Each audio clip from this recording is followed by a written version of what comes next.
16 tahun lalu, Cina membeli Volvo seharga 1,8 miliar dolar Amerika Serikat. Dan hampir semua orang yakin, ini bakal menjadi awal kehancuran produsen mobil asal Swedia tersebut.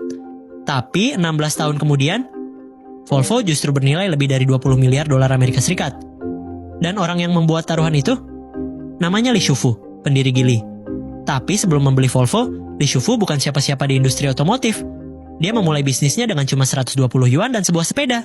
Dulu dia keliling Taizhou untuk memotret orang demi mencari uang. Lalu dia masuk ke bisnis suku cadang kulkas, sempat kehilangan banyak uang di properti Hainan, sampai akhirnya masuk ke industri mobil.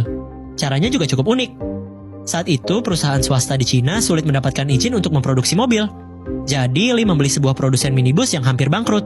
Bukan cuma karena perusahaannya, tapi karena izin produksinya.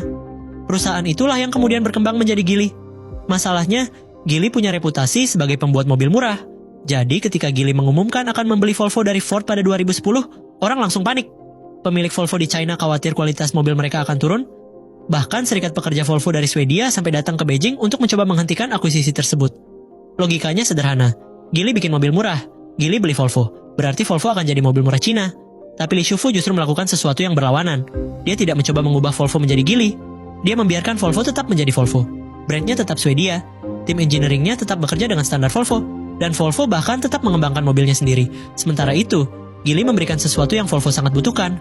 Modal, akses ke pasar Cina, dan kemampuan manufaktur. Hasilnya, hari ini, salah satu Volvo yang dijual di Amerika dan Eropa bahkan diproduksi di Cina.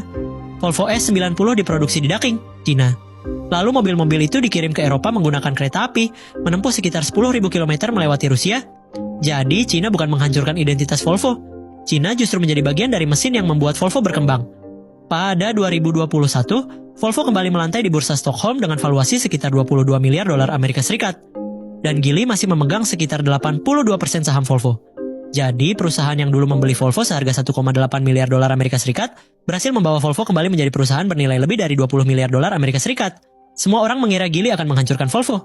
Ternyata kesalahan terbesar mereka adalah mengira Geely ingin mengubah Volvo menjadi Geely.